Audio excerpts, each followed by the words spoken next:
जय हरि विष्णु। दोस्तों, आपका एक बार फिर से मेरे चैनल में स्वागत है। कल की कथा में आपने मेडकी के पूर्व जन्म की कथा और उसके उद्धार की कहानी सुनी थी और आज आप सुनेंगे वेंकटाचल के मुक्त तीर्थों का वर्णन, पुराण श्रवण की महिमा तथा नियम और अर्जुन की तीर्थ यात्रा के बारे में ऋषियों ने क्या पूछा। पौराणिकों में श्रेष्ठ हे सूत जी, इस व्यंकट उत्तम धर्म विषयक अनुराग प्रदान करने वाले मुख्य तीर्थ कितने हैं और कौन कौन ज्ञानदायक हैं, कौन भक्ति और वैराग देने वाले हैं तथा कौन मोक्ष प्रदान करने वाले हैं, कृपया करके उन सबका आप वर्णन कीजिए। तब श्री सूत जी बोले, उत्तम व्रत का पालन करने वाले हे शौनक, इस श्रेष्ठ पर्वत पर मुख्य 108 तीर्थ ऐसे हैं जो उत्तम धर्मों में अनुराग प्रदान करने वाले हैं।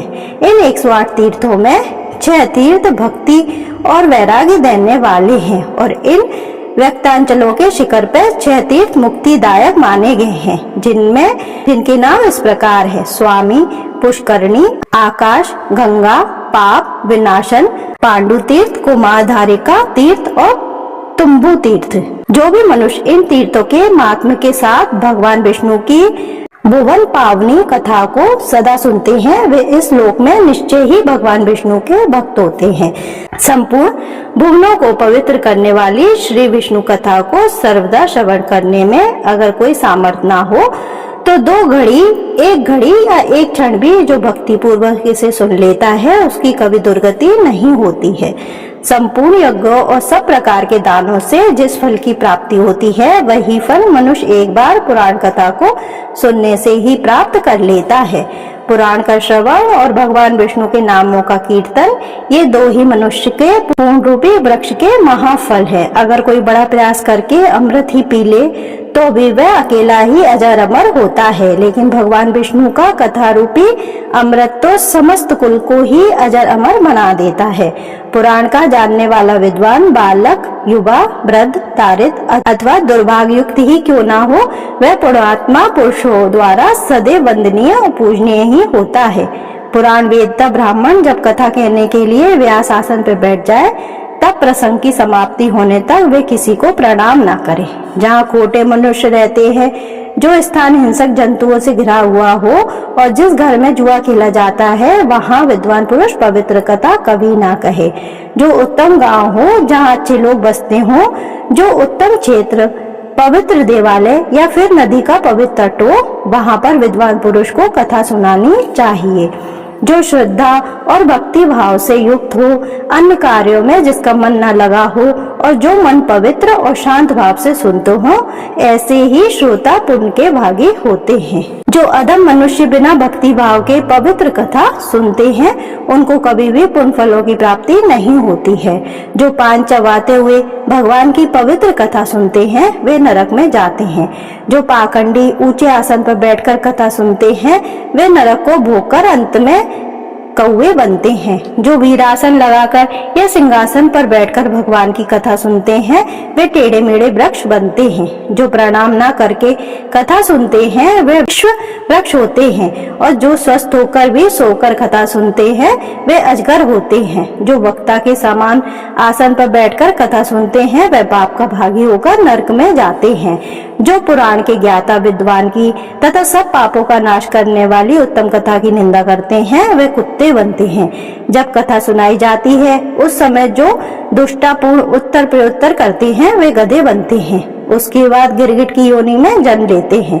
जो कथा होते समय उसमें विघ्न डालते हैं, वे करोड़ों वर्षों तक घोर नरक भोगकर अंत में ग्राम सूकर होते हैं। जो नरश्रेष्ठ पुराण वेदता विद्वान के बैठने के लिए कंबल, मृग, चर्म, वस्त्र और चौकी देते हैं, वे स्वर्ग लोक को जाकर मनोवांछित भोगों को भोगकर ब्रह्मादि देवताओं के लोक में स्थित होते हैं और निरामय पद को प्राप्त हो जाते हैं। जो पौराणिक पुस्तक रखने के लिए सूत और नया कपड़ा देते हैं, वे प्रत्येक जन्म में भोगवान और ज्ञान संपन्न होते हैं। इस प्रकार वेंकटाचल के महात्मा को सुनकर सब ऋषियों ने पौराणिक में श्रेष्ठ सूत जी का यथा योग सम्मान करके अनुपम हर्ष प्राप्त किया। ऋषि बोले, सूत जी, अब हम लोग कटाह तीर्थ का महात्म सुनना चाहते हैं। श्री सूत जी बोले, हे विप्रवर, कटाह तीर्थ सभी लोकों में प्रसिद्ध है। वे सब प्रकार की संपत्तियों को देने वाला है, शुद्ध तथा सब पाप का नाश करने वाला है, उससे दूर स्वप्नों का नाश हो जाता है। वह महापातकों का नाश करने वाला है, बड़े बड़े विद्वानों का निराकरण करने वाला तथा मनुष्यों को परम शांति देने वाला है। कटाह तीर्थ स्मरण करने मात्र से ही सब पापों का नाश कर देता है। इसलिए केशवाय नमः, नारायण नमः, माधवाय नमः इन नामों से अलग अलग उस तीर्थ के जल का आचमन करें अथवा तीनों नामों में से एक ही बार बार उस तीर्थ के कल्याण पर जल का पान करें। या भगवान वेंकटेश्वर के हस्ताक्षर मंत्र से भोग मोक्ष प्रदान करने वाले उस तीर्थ का जल पिए। पहले ये प्रार्थना करें कि हे तीर्थवर, जन्मांतर में किए हुए मेरे महापाप का शीघ्र नाश करो। उसके बाद मोक्ष मार्ग के एकमात्र साधन कटाह तीर्थ के जल का नित्य पान करें। स्वामी पुष्करणी तीर्थ का स्नान, वरा स्वामी का दर्शन और कटाह तीर्थ के जल का पान, ये तीन बातें त्रिलोकी में दुर्लभ है। कटाह तीर्थ का यत्न पूर्वक सेवन करना चाहिए, क्योंकि उस तीर्थ का परम उत्तम जल पीकर पापी भी कृतार्थ हो जाते हैं। ब्राह्मणों, कटाह तीर्थ का महात्म्य मैंने जैसे सुनाया था उसी प्रकार तुम्हें बता दिया। अब मैं एक दिव्य पाप नाशक कथा भी सुनाता हूँ, आप सब लोग सावधान होकर सुनो। द्वापर युग की बात है। कुंती के पुत्र 5 पांडव परम बुद्धिमान राजा द्रुपद से उनकी पुत्री यज्ञसेनी अर्थात द्रौपदी को पाकर धृतराष्ट्र की आज्ञा से हस्तिनापुर में गए। वहां पितामह भीष्म तथा अंबिकानंदन धृतराष्ट्र के द्वारा सम्मानित होकर उन्होंने दुर्योधन आदि के साथ 5 वर्षों तक निवास किया। उसके बाद भीष्म आदि के समझाने से महायशस्वी धृतराष्ट्र ने अपने कुल के सभी बड़े बूढ़ों के सामने और भगवान श्री कृष्ण के आगे पांडवों की सेवा से प्रसन्न होकर उन्हें आदि राज्य के साथ खांडवा प्रस्थ, जो कि वर्तमान में दिल्ली के नाम से जाना जाता है, नामक नगर प्रदान किया। तब धृतराष्ट्र आदि कौरव की अनुमति लेकर सब पांडव श्री कृष्ण के साथ खांडवापस में चले गए। वहां विश्वकर्मा से सुरक्षित इंद्रप्रस्थ नामक पुर में रहते हुए भाइयों सहित युधिष्ठिर ने पृथ्वी का पालन किया।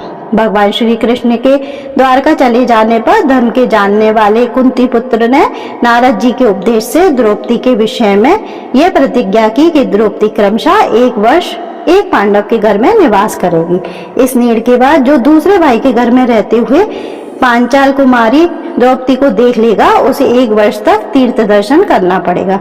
इस प्रकार प्रतिज्ञा करने पर पांडव आलस्य से छोड़कर सामान्य लौकिक व्यापारों में संलग्न होकर अपना समय बिताने लगे। इसके बाद एक दिन उसी जनपद के निवासी ब्राह्मण ने राजा के आंगन में खड़े होकर कई बार पुकार लगाई कि महाराज, चोरों ने मेरी गाय को चुरा लिया है। उसकी आवाज सुनकर अर्जुन वहां आए और ब्राह्मण को सांत्वना देकर अपने अस्त्र लाने के लिए बड़ी तेजी से शास्त्रागार को गए। वहां उन्होंने द्रौपदी और राजा युधिष्ठिर को एक जगह बैठा देख लिया। इस विषय में की हुई प्रतिज्ञा को जानते हुए भी उन्होंने वहां से धनुष बाण के लिए और युद्ध में लुटेरों को मारकर ब्राह्मण की गाय लौटा दी। फिर उसे ले जाकर ब्राह्मण को आदर पूर्वक समर्पित कर दिया। इसके बाद अर्जुन ने धर्मनंदन युधिष्ठिर को सूचित किया कि मेरे द्वारा प्रतिज्ञा का उल्लंघन हुआ है, इसलिए मुझे तीर्थ यात्रा करनी चाहिए। अपने छोटे भाई की बात सुनकर सर्व धर्म ज्ञानों में श्रेष्ठ धर्मनंदन युधिष्ठिर ने आदर पूर्वक कहा, सुब्रत, तुमने ब्राह्मण और गाय के लिए ऐसा किया है। प्रजा की रक्षा करना तो राजा का कर्तव्य है। अगर उसके द्वारा चोरी की उपेक्षा हो जाए तो उसे ब्रह्मत्या का पाप लगता है और चोरों को दंड देने पर वह पुण्य का भागी होता है। तुमने राजा और प्रजा दोनों के लिए जो हितकर कार्य होता है वही किया है, इसलिए इसमें तुम्हारा कोई दोष नहीं है।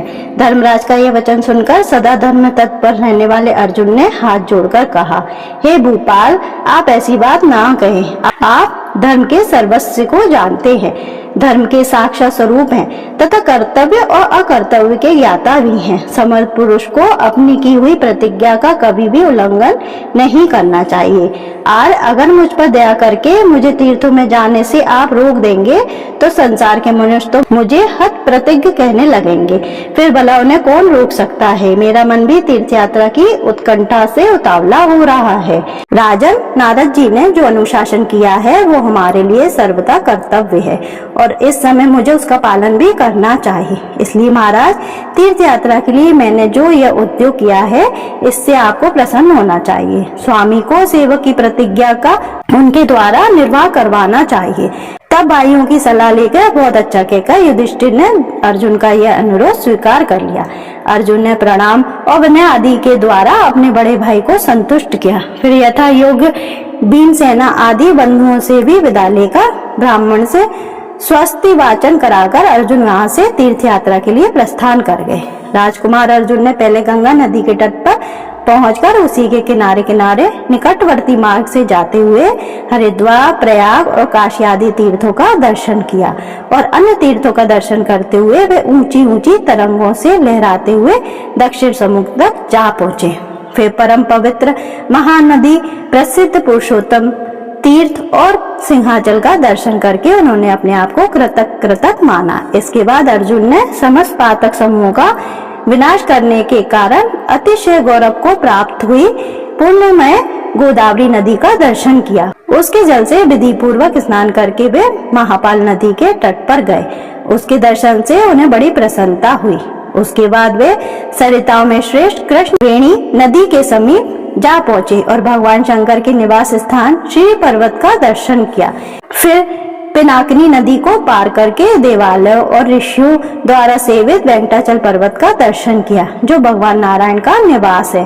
उस पर्वत के शिखर पर स्थित संपूर्ण लोगों के एकमात्र स्वामी स्वप्रसिद्ध भगवान श्री हरि का अर्जुन ने कल्याण की सिद्धि के लिए भगवती पूर्वक पूजन किया। उसके बाद महापर्वत वेंकटाचल के शिखर से उतरकर उन्होंने सिद्धों और मुनियों के समुदाय से सेवित स्वर्णमुखी नाम वाली नदी का दर्शन किया, जिसे मुनिवर अगस्त्य जी यहाँ लेकर आए थे। तो इसी के साथ आज की कथा संपूर्ण होती है।